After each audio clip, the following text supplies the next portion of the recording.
الشيطان الرجيم بسم الله الرحمن الرحيم إن الحمد لله رب السماوات والأرض رب اشرح لي صدري ويسر لي أمري واحلل عقدة من لساني يفقه قولي اللهم صل على سيدنا محمد كما صليت على سيدنا إبراهيم وعلى آل سيدنا إبراهيم في العالمين إنك حميد مجيد وباركت على سيدنا محمد كما باركت على سيدنا إبراهيم وعلى آل سيدنا إبراهيم في العالمين إنك حميد مجيد بعدين السلام عليكم ورحمة الله تعالى وبركاته عيد مبارك ngali konton salola gambia dingo be kabirim boli banna fay naki katonna kabo boli banna kanani wulila fay naki barala nyomi nga be konton al tolnal konton la mbe konton duro sindila banko dingo bema kabo his excellency the president adama baro anen kabo mfamala his excellency alhaji usainu numukunda dabo inila dimbal be mbe be konton na sunkaro salola mbe gambia almamul be konton na mbe supreme islamic council konton na kaboyla president la mbe rawdatul majalis konton na kaboyla president la mbe gambia muslimo be konton na kulluhum ajma'in mba be konton na ramadan eid mubarak mbe be konton na mba itandile la ko ila duwalu alama alaye muta na sungulu alama man satalla ya muta kilanen kilara moru be hormoto jibril nen sang malaikol be hormoto lailatul qadra hormona barako be alama alaya jindi gambia kilanen kilara mor hormoto ngali konton ka itanda alla ko nga sungo kumfa alhamdulillah bin salita nga ala tentu jalla wa ala nga banko dingo be tentu sunkaro anata kayra atata kayra ñokol ni sasa tolu men be laari loptanol to alama man satallay jati kende adila sabante frewlo na alfalu men ni beleta ani mo ko tawlo men banta alama man satallay yamfo ke alama man satallay hino ke ni hino be laari men kan alama alaya jidi nin ko la be laari men kan alama man satallay bodde kan a farla wuli kan aya faliye nemola jannatul naim mbe gambia dingo be tentulam ba be jeyla albe kata kuwol men ke kan politiko ñoyaya si ño sabolu ke nga ñoyaya bare alen kana ño kon alenga konnante ya bondin sondomo kono alenga fero kata dro nga itande ñola dro membe banko na fala mbele nga long balannalu be balannale bare sonnalu wolbe sonnale ando a meta ñawo ñang jannen december 4 tema mennu man song nin ala en dema bebi na sonnale kaje ko banko ñing ay falindiro kaninne woto amanke ko konnante alemu ngajele ko banko la nafabe tarla damen mbe ñantan kumotilen na walla mbe ñanta juɓele la ko gambia bankoɓe ñamen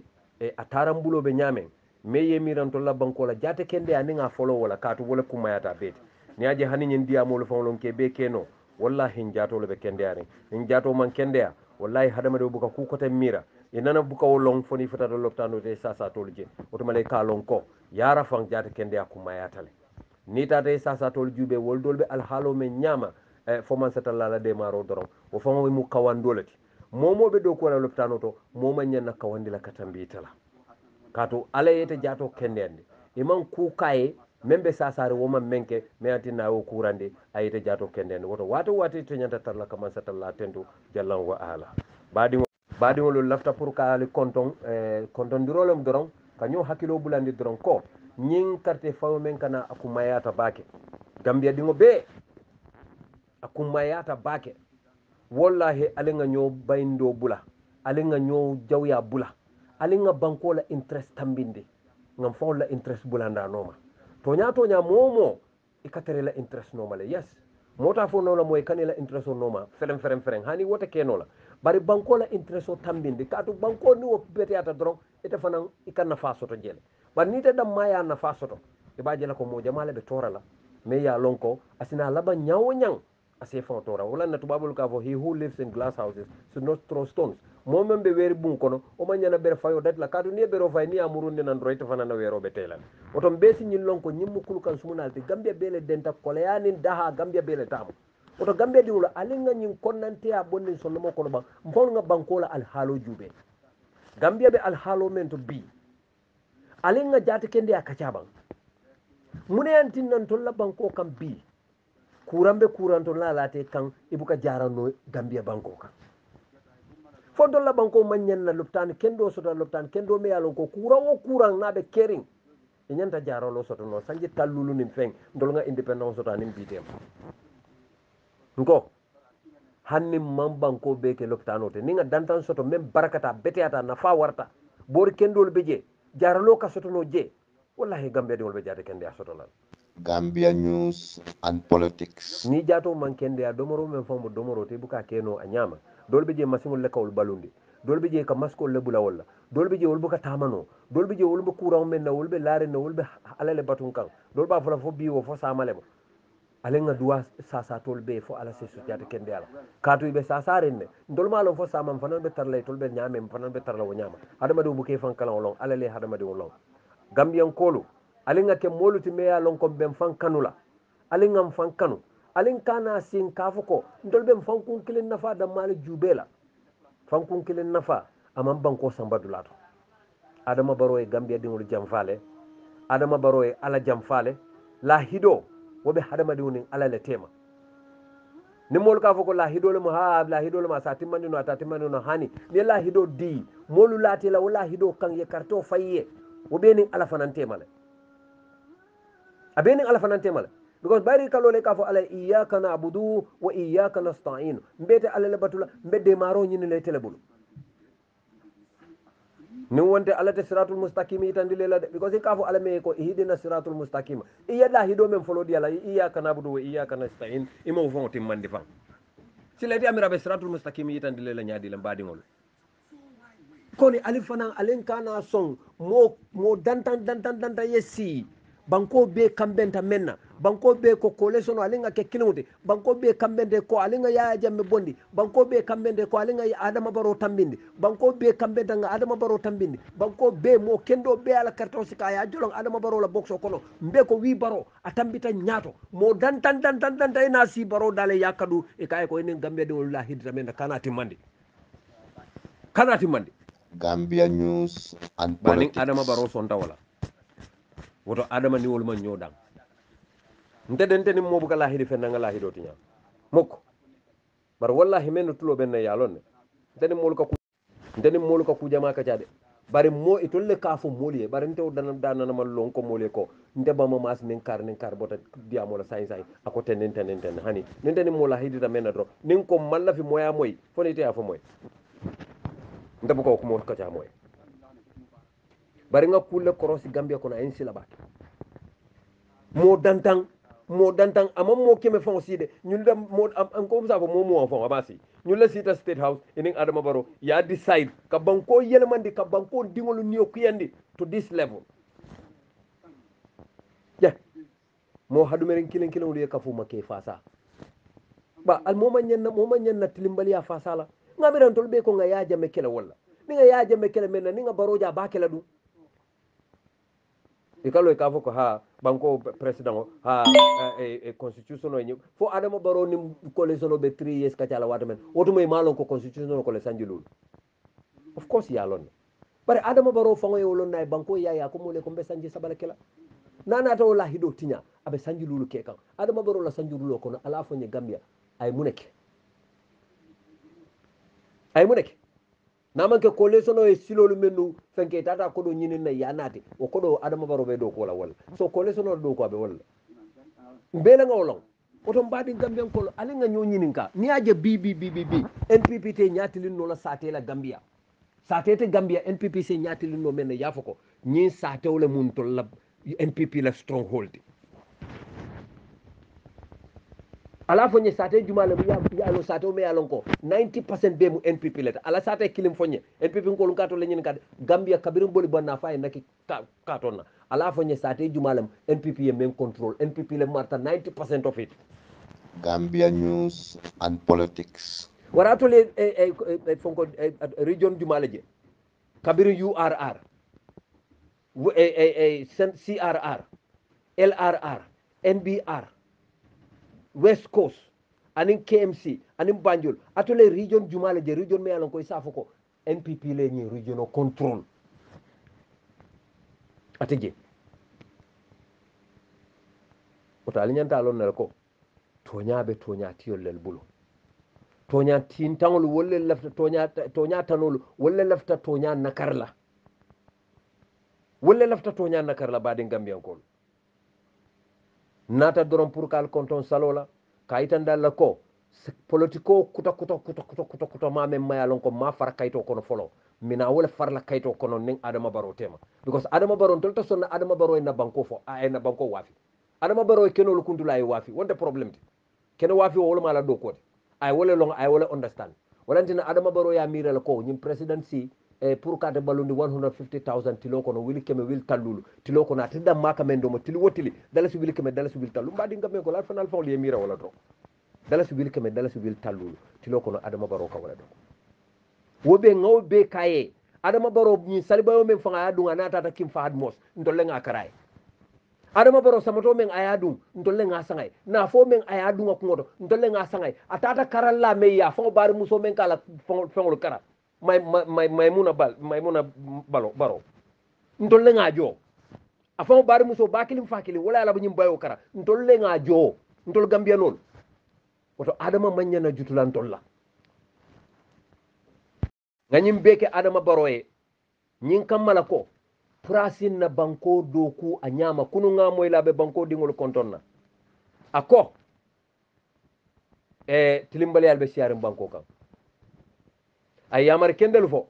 bari man president moy kuma kan kilin na fo kan kuma ken kilin mawlo moyala lahido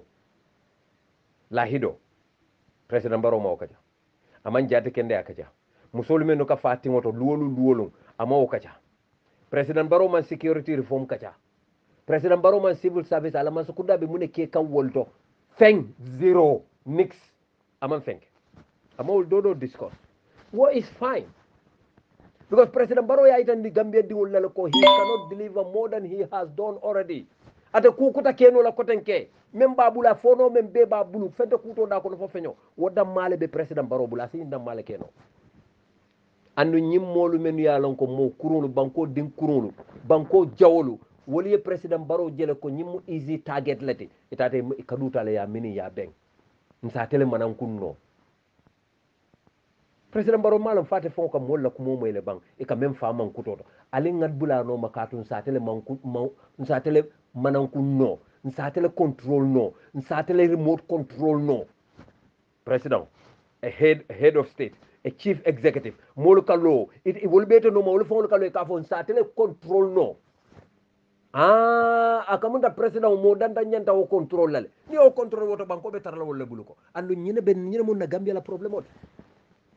modol be jal nana tewol moy la diamola wala kuriyata wala fa kuriyata hani be jumala fola abu jahil wala katara derin na alte moy la diamola mbadi won baden gambian ko ku jamala be dundin nyoko no banko kan ku jama ne no wonday dam malbe ñoo kele la no wonday because ibuka ñoo kele fenna dunia fengo doron npp ni fitino moy je abuka ke fenti fengo doron inana buka fitina ñinna ka ko ha ndele nga baro kanuti de ka ñoo saba wala hani e ka ñoo saba fengol la atule amira wol molu genuine tele bam badi gambian ko alfana alinga siba ngamiram fengol la bang go to gamsel go to gamtel go to nawek go to health centers go to poroto atodum kulungu nyim feriola ramo ka katile paraw Gambia news and politics. Yeah. Lolu alba moyla ko molu be molu fala ko biso. Gambia dingo ka fala ko siseringo. Ba nyim alfa Gambia fatolo albuka si ali alfa jube bang. Isila fi barola nyawo nyang. Ali mbemem fola doyin kolé mbemem fola GDC kolé mbemem fola GMC kolé nko ali mbenga kafu nyoma ali nga jube bang bankola interest be dame. bibi ñi manke politique kuutude ñi manke parti kuutude banko men sa kanandi no mbenga lonne ko wo sutiyata UDP la majority be to lebul ale nga kafuma nga banko bondi adama barobul ngo ale kana UDP sanka UDP modol be fananu kono wallahi alte wol manan kunno la wol mustre bulet solelti wol moto wol manan kunno la wol be banen drol kala wol be ku jawol fola mol yenne because wala mobile le be fangol bul andon sa imbe WhatsApp jamano le to nun to whatsapp te keren ppp la time bar wobe political kakele mol ka mol butele mol ka mol karawasile mol ka biti mol silo kana mol ka dingol busi mol lale because of political wol be keta gambia le yalon ne ko dol jube e ka bala faale gambia wallahi ka bala faale nale la moy sidi njaay ñol dol la ngo nga moy la abe fo ker fatu len fo fatu network la nen lamin njaay be interview la fatu network rada anen lamin njaay be interview la kumo men fo ala fta fo la ama fo no ako ni malo nin saya la moy aka malo le ta ali la mala kumo la alfa le ta le la moy ala fo nyame suru akonto because amalo ngabe mem fala he doesn't even know what he was saying kumo be dunta bulu nyoto because sidin jay fonga yalo na kamem fa manke tonyata so ni gambe do ko kana wol mo sifalen sidin jay ma nyame ke gambia 2016 nin adama baro ka kana o sidin jay kilole ta ka gambe do hada nyala sidin jay nte adama barole mo alkakare sidin jay muta kula ni ajente buka sidin jay danku sidin jay man fenken tolla sidin jay nyanta menke la yo kele sayin adama barole yake jorawte pour kan hada nyala ngal kay sidin jay men ko mo fo mba tambinde la ngake na diamulat ali ay jube falbe kula no laje adama mo mojaw baltit nkoto mo mojaw balti bari mba konton na salola nkoto mbe konton na salola nkoto mbe salbola because tubal mamman nano wala bari mbe salbola nkoto bari nsi fana itandila ko mojaw bale muti ngani yo fongle man betea you are very wicked because nkoto sidin jaye ma nyamen ke gambia eten la dimbal kanata le bari molla family le halakita imam bala fa wole la carte wole dite la kija foro ya tinna biri ya jamme kate bola je wol borte banko bula ite kana o sidin jaye kilimuta pour woyo banku diwul hadani sidin jaye man fenke sidin jaye mu dim berka ma bal sidin jaye mo kende ba ntana te kaja fela de politiko ko non sikumo fo hiaran dea bari lafta itan la gambian ko la ko sidin jaye mu betiata adamate sinya million tanin say sidin jaye atele betiata adama barot because sidin jaye man kuke adama barole yake atele sidin jaye ta ya tambinda kay tete hadani and that's exactly what sidin jaye is doing ndema fo sidin jaye kana tara npp ndema fo sidin jaye kana adama baro support woma la constitutional right let bar pour ka ke spokesperson te kamol hadani nimmen diamuta e jabi kuma kuntangola ndol ni meye nyo saba adama baro be kala president hanata kelata be kala president hanata kelate ngaka president abe kalindila hanata kalindila abe kandila hanata kalindila fo nga adama borindi nga samba nga bula moto butol kono nga borindi dula beto nga mabo nga samba mali nga bondi oto nga samba gambia nga samba senegal sidin jabe farti la gambia kono je wo adama baro ina sidin jay ne ya jamme borde da ko to gene ada sidin jay kay ko suma magla way toyla harama dem mun ko to len bar to lolo mbatu ngata sidin jay bona iko to gina ina aya fam pretend ka be APRC le wotuma ni adama baro be discussion la atul man bakala ma barunte bota kala male state house ya lon nente quand même je wo sidin jay kilimo ina ya lon tenga fo gambia nal hakilo bakan ko sidin jay be dawda ndete tarno lawto Gambia news ala and right them pour politics. belong to any party but Sidi Njai na be no UDP lente tara UDP do you know why he has to apologize first nay banko dingol bolo say yes nasilla laran killing but hade mari mem man tubi aman sama fan say abe waraling abe kawaring afama adama baro na wota kay mol hadani wallahi Sidi Njai ne na be tam minin nalale mba fala jarama jerjef gace galama mo kende bale moy adama barole man kende ya adama barole man bete ya adama barole man lafa fanna adama barole man lafi gambe dingol la adama baro nyim president ya selta ko la kita e krislet atake hadani lawlete anyanta kununa adama do men kanyina kununa anyanta kala molati mo nyante hakilo tula men adama baro nyantan hakilo tula to baki gambe dingol alta fola bama mas ma fale de nali carte fay adama baroye ñun 2021 a gagné ta hani kerangol hani mantara balorun kerangol sina fo ñedin ko ko adama be jamfa sifa kala tul npp ko la baro be be yalla tol na intara balorun dem bal jele la bak bar alama alakana ke kila hormot alama alakana ke fenti kila hormoto alaning bi arab so robo alaning idul fitri hormo Gambia news and alama politics. alay adama baro la man saya buruka December on the 4th ala kana tambinde wala kilana mo hormoto ngal tentu ngal jayi albadi malemo bamba sereñ mas kadimo rasul lafta pour ka itandalla ko gambia be tembo men to bi ay fondinkewlu gambia la fondinkewla ali ñinin karo ke bang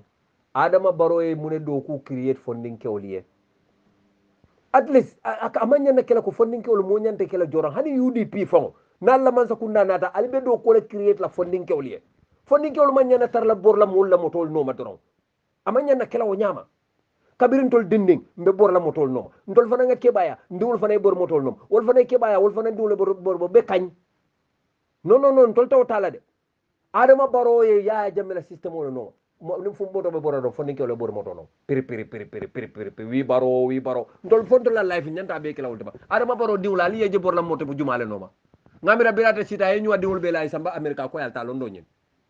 munan na ma wandi dingol ali timol men babulo ame ñu la foy ko he ani de nte dingol bi ndem president de nte foire bar men la alfalta balure sako men fañol mu foire wol e bembul badu ngol fana makoy ba nge pousse wol fana nafaso